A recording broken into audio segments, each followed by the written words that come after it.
নমস্কাৰ এই মুহূৰ্তত আহি পৰিছে সন্ধিয়াৰ কেইবাটাও বিগ ব্ৰেকিং নিউজ। আজি হৈছে 9 অক্টোবৰ। এছবিৰ একাউণ্ট থাকিলে প্ৰতিগৰাকী মহিলাৰ একাউণ্ট সোমাই গ'ল 2000 কোটি টকা। এতিয়া চেক কৰক আপোনাৰ বেংক একাউণ্ট। আপোনাৰ একাউণ্টত 2000 কোটি টকা আপুনি পালেনে? লগতে লাখ লাখ মহিলাৰ একাউণ্টত 10000 কোটি টকা সোমাই গ'ল। যদি আপুনি আত্মীয়ৰ একাউণ্টত 10000 কোটি টকা পোৱা নাই কমেণ্ট কৰি জনাই দিয়ক। যদি আপোনাৰ ৰেচন কাৰ্ড আছে আপুনি প্ৰত্যেক মাহতে লাভ কৰিব 1000 কোটি টকা। অসমৰ মুখ্যমন্ত্ৰী হিমন্ত বিশ্ব শৰ্মাই 1000 কোটি টকা পাবলৈ সকলোকে ৰেজিষ্ট্ৰেশ্যন কৰিবলৈ আহ্বান জনাইছে। যদি আপুনি চৰকাৰী ঘৰৰ বাবে আবেদন কৰিছে তেনে ক্ষেত্ৰত ভাল খবৰ। জিঅ' টেকিং কৰা প্ৰতিজন হিতাধিকাৰীৰ বাবে নতুন তালিকা প্ৰকাশ পাইছে। তালিকাত নাম থাকিলে কৰিব লাগিব ইকেৱাইচি। লগতে কেইবাটাও ৰাজনৈতিক খবৰৰ লগতে অৰাজনৈতিক খবৰ যুগুত কৰা হৈছে আজিৰ দিনটোত। গোটেই অসম তথা ভাৰতৰ বিভিন্ন প্ৰান্তৰ পৰা যুগুত হৈছে কেইবাটাও ডাঙৰ খবৰ। এনেবোৰ খবৰ নিত পাই থাকিবলৈ চেনেলটি ছাবস্ক্ৰাইব কৰি ভিডিঅ'ত এটা লাইক কৰিবলৈ নাপাহৰিব। আজিৰ আমাৰ প্ৰথম খুব গুৰুত্বপূৰ্ণ খবৰ হৈছে অসমবাসীৰ বাবে এটা ডাঙৰ খবৰ। প্ৰধানমন্ত্ৰী গ্ৰামীণ আৱাস যোজনাৰ ঘৰ নোপোৱা সকলৰ বাবে ডাঙৰ খবৰ আহি পৰিছে। আপুনি চৰকাৰী ঘৰৰ বাবে জিঅ' টেকিং কৰিছে নেকি? তেনে ক্ষেত্ৰত চৰকাৰৰ ফালৰ পৰা নতুন তালিকা প্ৰকাশ কৰিছে। তালিকাত নাম থাকিলে আপোনাৰ কৰিব লাগিব ইকেৱাইচি। ইকেৱাইচি কৰাৰ সময়ত কি কি নথি পত্ৰৰ প্ৰয়োজন হ'ব ভিডিঅ'টোৰ শেষত সম্পূৰ্ণকৈ জনাই দিম। শীঘ্ৰে সকলো হিতাধিকাৰীয়ে লাভ কৰিব আৱাস যোজনাৰ চৰকাৰী ঘৰ। তালিকাত নাম থকাৰ পিছতো আপুনি চৰকাৰী ঘৰ পোৱা নাই নেকি? তেন্তে আপোনাৰ বাবে ভাল খবৰ। অথবা আপোনাৰ একাউণ্টত ধন জমা হোৱা নাই নেকি? সকলো যোগ্য দৰিদ্ৰ হিতাধিকাৰীয়ে ঘৰ পোৱাটো নিশ্চিত কৰিছে চৰকাৰে। ইয়াৰ বাবে সকলো মধ্যভোগীয়ে ঘৰ কৰ্তন বা ধন সৰলকি কৰিব নোৱাৰিব। PMAYJকে ধৰি গ্ৰামীণৰ সকলো আঁচনিৰ বাবে এতিয়া বাধ্যতামূলক কৰা হৈছে ABPS। ধন লাভৰ বাবে DBTৰ জৰিয়তে একত্ৰিত কৰি ABPSে নিশ্চিত কৰে ধন জমা হোৱাটো।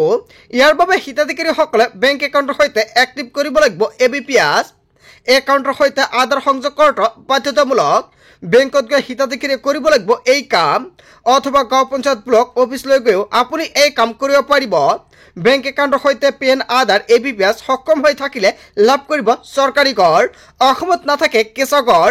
হয় বন্ধু বান্ধৱীসকল, জীৱিকা সখী বাইদেউ যদি আপোনাৰ চৰকাৰী ঘৰৰ জিঅ' টেকিং কৰাই দিছিলে তেনে ক্ষেত্ৰত আপোনাৰ বাবে চৰকাৰে নতুন তালিকা প্ৰস্তুত কৰিছে। আপুনি অনলাইনৰ মাধ্যমতে তালিকা চেক কৰিব নোৱাৰিব। আপুনি এতিয়া পঞ্চায়তত যাওক, পঞ্চায়তৰ জৰিয়তে চেক কৰিব পাৰিব তালিকাত আপোনাৰ নাম আছে নেকি। তালিকাত নাম থাকিলে আপোনাৰ কৰিব লাগিব ইকেৱাইচি। ইকেৱাইচি কৰাৰ সময়ত জব কাৰ্ড, আধাৰ কাৰ্ড, লগতে আধাৰ কাৰ্ডৰ লগত মোবাইল নাম্বাৰ লিংক থাকিব লাগিব। লগত আপোনাৰ ৰেচন কাৰ্ড থাকিব লাগিব। এই তিনিটা নথি হ'লে আপুনি কৰিব পাৰিব ইকেৱাইচি। ইকেৱাইচি কৰাৰ পিছতে চৰকাৰী ঘৰৰ প্ৰথম কিস্তি 32500 টকা পোনপোনকৈ সোমাই যাব আপোনাৰ বেংক একাউণ্টত। আজিৰ ভিডিঅ'টো সকলোৱে বেছি বেছিকৈ শ্বেয়াৰ কৰি দিব যাতে সকলোৱে চৰকাৰী ঘৰৰ ইকেৱাইচি কৰিব পাৰে। তাৰপিছত অসমবাসী ৰাজক জনাইছো আমাৰ পৰৱৰ্তী খুবেই গুৰুত্বপূৰ্ণ খবৰ। লগতে ডাঙৰ খবৰ, 50,000 টকা পৰ্যন্ত ঋণ লোৱা মহিলাৰ ঋণ মাফ কৰিলে চৰকাৰে। অসমৰ মুখ্যমন্ত্ৰী হিমন্ত বিশ্ব শৰ্মাই কেইবাটাও গুৰুত্বপূৰ্ণ সিদ্ধান্ত গ্ৰহণ কৰিছে জনতাৰ বাবে। 25,000 পৰা 50,000 টকালৈকে ঋণ লোৱা মহিলাৰ ঋণ উভতাই দিলে চৰকাৰে। ব্লক অনুসৰি মহিলাসকলক প্ৰদান কৰা হ'ব চাৰ্টিফিকেট। হয় বন্ধু বান্ধৱীসকল, মুখ্যমন্ত্ৰী হিমন্ত বিশ্ব শৰ্মাই ব্লক অনুসৰি NOC প্ৰদান কৰিব। 78,046 গৰাকী মহিলা ঋণ মাফ কৰিছে চৰকাৰে। ঋণ মাফৰ বাবে 223 কোটি টকা ব্যয় কৰিব চৰকাৰে। অসমৰ ভিতৰত সৰ্বাধিক যোৰহাটৰ মহিলাই উভতাই দিব পৰা নাছিল ধনৰাশি। যোৰহাটৰ 12,647 গৰাকী মহিলাই ঘূৰাই দিব পৰা নাছিল ঋণৰ সুবিধা।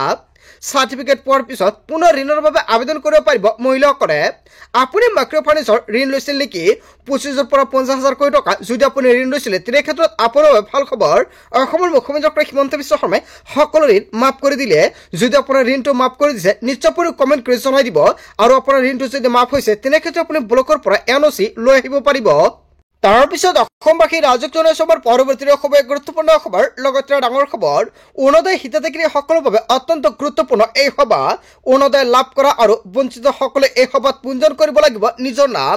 আপুনি এই মাহত অৰুণোদয় আঁচনি 1250 টকা পাইছে নে নাই? অসমৰ মুখ্যমন্ত্ৰী হিমন্ত বিশ্ব শৰ্মাই অৰুণোদয় আঁচনিক লৈ বৃহৎ মন্তব্য কৰিছে। বহুতো হিতাধিকাৰীয়ে কমেণ্ট কৰিছে জুন, জুলাই আৰু আগষ্ট মাহত অৰুণোদয় আঁচনিৰ টকা পোৱা নাই। লগতে এই মাহতো অৰুণোদয় আঁচনিৰ টকা পোৱা নাই। আপুনি কোনটো মাহৰ অৰুণোদয় আঁচনিৰ টকা পোৱা নাই নিশ্চয় কমেণ্ট কৰি জনাই দিব। যদি আপুনি টকা পোৱা নাই আপোনাৰ বাবে এটা ডাঙৰ খবৰ। পুৰণা অৰুণোদয় পোৱা সকলোৱে কৰিব লাগিব পঞ্জীয়ন। বহু পুৰণি হিতাধিকাৰীৰ নাম কৰ্তন হ'ব অৰুণোদয়ৰ পৰা। অৰুণোদয়ৰ তৃতীয়ত নাথাকিব চৰকাৰী চাকৰি পোৱা লোকসকল। যদি থাকে তেনে ক্ষেত্ৰত নিশ্চিত আপোনাৰ নামটো কৰ্তন কৰা হৈছে। একতা সমষ্টিৰ 40,000কৈ নতুন হিতাধিকাৰী নিৰ্বাচিত কৰিব চৰকাৰে। ঘৰত ৰেচন কাৰ্ড থাকিলে অৰুণোদয়ৰ বাবে কৰিব পাৰিব আবেদন। ৰেচন কাৰ্ড থকা সকলো মহিলাক নিৰ্বাচন কৰা হ'ব অৰুণোদয়ৰ বাবে যোৰহাটত মুখ্যমন্ত্ৰী ডক্টৰ হিমন্ত বিশ্ব শৰ্মাই বৃহৎ মন্তব্য কৰিছিল হয় বন্ধু বান্ধৱীসকল অৰুণোদয় 3.0 আবেদন কৰাৰ সময়তে আপোনালোকে সকলোৱে জানে গাঁও সভাত যাব লাগিছিল যদি আপুনি অৰুণোদয় 2.0 আঁচনিত আপোনাৰ নামটো অন্তৰ্ভুক্ত হৈ আছিলে আৰু আপুনি অৰুণোদয় 3.0 যেতিয়া আবেদন কৰিছিল মানুহে তেতিয়া যদি আপুনি তাতে গৈ নতুনকৈ পঞ্জীয়ন কৰা নাই তেনে ক্ষেত্ৰত নিশ্চয় আপোনাৰ নামটো কৰ্তন কৰা হৈছে যাৰ বাবে অৰুণোদয় 2.0 আঁচনিত নাম থাকিলেও আপোনাৰ একাউণ্টত আপুনি টকাটো পোৱা নাই আৰু যাৰ জৰিয়তে আপুনি জুন জুলাই আৰু আগষ্ট মাহত অৰুণোদয় আঁচনিৰ টকাটো পোৱা নাই সেয়েহে এই মাহত কোনে অৰুণোদয় আঁচনিৰ টকা পোৱা নাই কমেণ্ট কৰি জনাই দিয়ক আপোনালোকক সম্পূৰ্ণকৈ সহায় কৰা হ'ব কিহৰ বাবে আপোনাৰ একাউণ্টত 1250 টকা পোৱা নাই যদি অৰুণোদয় 3.0 কোনোবাই আবেদন কৰিছিলে যদি আপুনি টকা পোৱা নাই তেনে ক্ষেত্ৰত কমেণ্ট কৰি জনাই দিব তাৰপিছত অসমবাসী ৰাজক জনাই সমৰ পৰৱৰ্তী খবৰ গুৰুত্বপূৰ্ণ খবৰ লগতে ডাঙৰ খবৰ লাখ লাখ নিবনুৱাৰ বাবে ডাঙৰ খবৰ আহি পৰিছে কাইলৈ ঘোষণা কৰা হ'ব এডিআৰই তৃতীয় বৰ্গৰ ফলাফল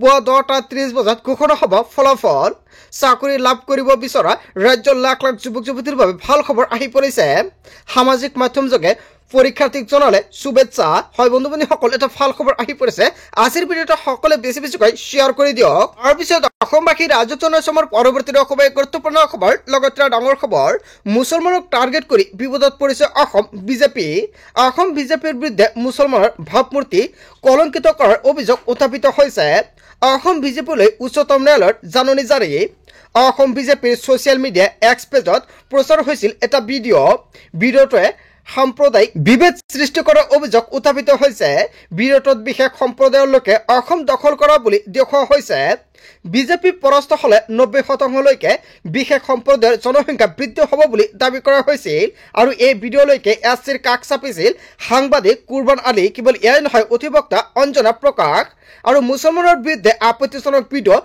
প্ৰচাৰৰ অভিযোগত তৰিছিল গোচৰ আৰু মুছলমানক টাৰ্গেট কৰি বিপদত পৰিছে এতিয়া অসম বিজেপিৰ বিৰুদ্ধে মুছলমানৰ ভাৱমূৰ্তি কলংকিত কৰাৰ ভয়ংকৰ অভিযোগ হয় বন্ধু বান্ধৱীসকল এটা বিগ আপডেট আহি পৰিছে আজিৰ ভিডিঅ'টো সকলোৱে বেছিকৈ শ্বেয়াৰ কৰি দিব তাৰপিছত অসমবাসী ৰাজক জনাই সমৰ পৰৱৰ্তী খবৰ গুৰুত্বপূৰ্ণ খবৰ লগতে ডাঙৰ খবৰ জুবিনৰ ঘটনাৰ তদন্তত সহায় নকৰা ছিংগাপুৰৰ অসমীয়া কেইজন জাতিৰ শত্ৰু শ্যাম কনকীয় এজন বাদ্যযন্ত্ৰীয়ে মাতিছিল অনুষ্ঠান পৰিৱেশন কৰিবলৈ সিদ্ধাৰ্থ শৰ্মা আৰু শ্যাম কনৰ দৰে মানুহে জুবিন গাৰ্গক খুলি খালে জুবিন গাৰ্গৰ শ্ৰদ্ধাঞ্জলি শব্দটো ক'বলৈ সকলোৱে জিভা কোচ খাই গৈছে জুবিন গাৰ্গৰ চিন্তা চেতনা আৰু দৃষ্টিক আমি জীয়াই ৰাখিব লাগিব সকলোৱে অসমৰ জাতীয় সম্পদ হেৰুৱাই শ্ৰদ্ধাঞ্জলি অনুষ্ঠান পাতিছো সকলোৱে দুখ কৰিছে হয় বন্ধু বান্ধৱীসকল সকলোৱে শোক প্ৰকাশ কৰিছে কিন্তু এইটো থকা ছিংগাপুৰৰ অসমীয়াখিনিয়ে তদন্তত সহায় কৰা নাই অসমৰ লাখ লাখ মানুহে জানিব বিচাৰিছে আমাৰ প্ৰাণৰ শিল্পীগৰাকী কি হৈছে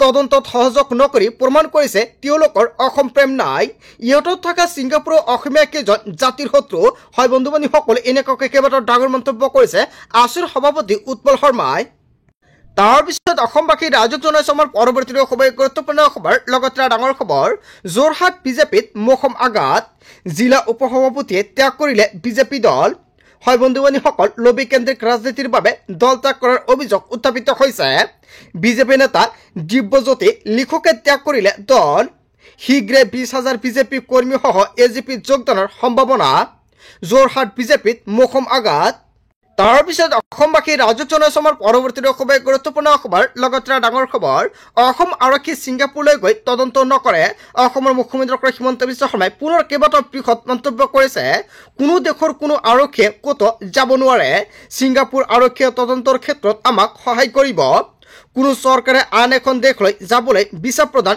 নকৰে ছিংগাপুৰ আৰক্ষীয়ে আমাক সহায় কৰিব বুলি আমি নিশ্চিত অক্টোবৰ মাহত মই ছিংগাপুৰৰ এম্বেছাডৰক দিল্লীত সাক্ষাৎ কৰি আমাৰ কোনো ধৰণৰ অসুবিধা নহয় তদন্তৰ ক্ষেত্ৰত জুবিন গাৰ্গৰ তদন্তক লৈ অসমৰ মুখ্যমন্ত্ৰী ডক্টৰ হিমন্ত বিশ্ব শৰ্মাই বৃহৎ মন্তব্য কৰিলে তাৰপিছত অসমবাসী ৰাজক জনাই সমৰ পৰৱৰ্তী খবৰ গুৰুত্বপূৰ্ণ খবৰ লগতে ডাঙৰ খবৰ জুবিন গাৰ্গৰ ৰহস্যজনক মৃত্যুৰ ঘটনাত নতুন মোড় লৈছে ইহঁতত 7জন নহয় 10জন আছিল প্ৰবাসী অসমীয়া ছিংগাপুৰত 10গৰাকী প্ৰবাসী অসমীয়া লৈ চমন ৰূপকমল কলিতাৰ 22ত পোহৰলৈ আহিছে আৰু নতুন নাম 7গৰাকী নহয় এছআইটিৰ নজৰত আন 3জন অসমীয়া 10 প্ৰবাসী অসমীয়াক অসম চিআইডিয়ে হাজিৰ হোৱাৰ চমন জাৰি কৰিছে জুবিন গাৰ্গৰ ৰহস্যজনক মৃত্যুৰ ঘটনাত নতুন মোড় তাৰ পিছত অসমবাসী ৰাজুক জনাইছমৰ পৰৱৰ্তী খুবেই গুৰুত্বপূৰ্ণ খবৰ লগতে ডাঙৰ খবৰ জনজাতিকৰণৰ দাবীত আন্দোলন হোৱা উচিত অসমৰ মুখ্যমন্ত্ৰী হিমন্ত বিশ্ব শৰ্মাই জনজাতিকৰণক লৈ বৃহৎ মন্তব্য কৰিলে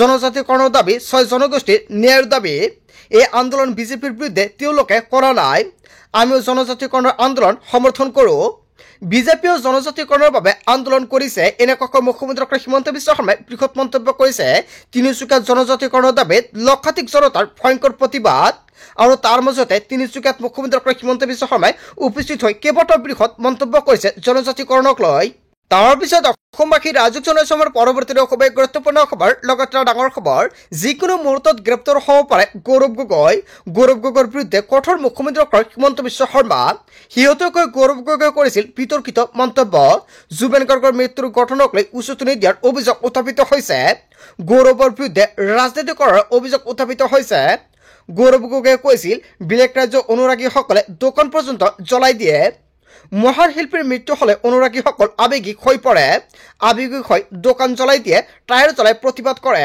গৌৰৱ গগৈৰ এই মন্তব্যক লৈ ইতিমধ্যে এফআইআৰ দাখিল কৰা হৈছে দোকান পোহৰ জ্বলাই দিব নেকি গৌৰৱ গগৈ এনেকৈ মুখ্যমন্ত্ৰী হিমন্ত বিশ্ব শৰ্মাই প্ৰশ্ন উত্থাপিত কৰিছে দোকানীক বিয়া পায় বা শ্ৰম কৰা মানুহক বিয়া পায় নেকি গৌৰৱ গগৈয়ে দোকানীৰ লগত কি শত্ৰুতা আছে গৌৰৱ গগৈৰ ওমেন বাছ কেছত ৰুজু কৰা হ'ব গোচৰ অসম নেপাল কৰিবলৈ চেষ্টা কৰা কাকো এৰি দিয়া নহ'ব ঘোষণা কৰিছে অসমৰ মুখ্যমন্ত্ৰী হিমন্ত বিশ্ব শৰ্মাই হয় বন্ধু-বান্ধৱীসকল অসমৰ মুখ্যমন্ত্ৰী হিমন্ত বিশ্ব শৰ্মাই গৌৰৱ গগৈৰ বিৰুদ্ধে যিকেইটা মন্তব্য কৰিছে আপুনি কি ক'ব যদি আপোনাৰ কিবা মন্তব্য কৰিব লগা থাকে আপোনালোকৰ মন্তব্য নিশ্চয় কমেণ্ট কৰি জনাই দিব গোটেই অসম তথা ভাৰতৰ বিভিন্ন প্ৰান্তৰ পৰা যুগত হৈছে কেইবাটাও ডাঙৰ খবৰ এনেবোৰ খবৰ নিতেও পাই থাকিবলৈ চেনেলটি ছাবস্ক্ৰাইব কৰি ভিডিঅ'টো এটা লাইক কৰিবলৈ নাপাহৰিব চ' থেংক ইউ ফৰ ৱাচিং ফুল ভিডিঅ'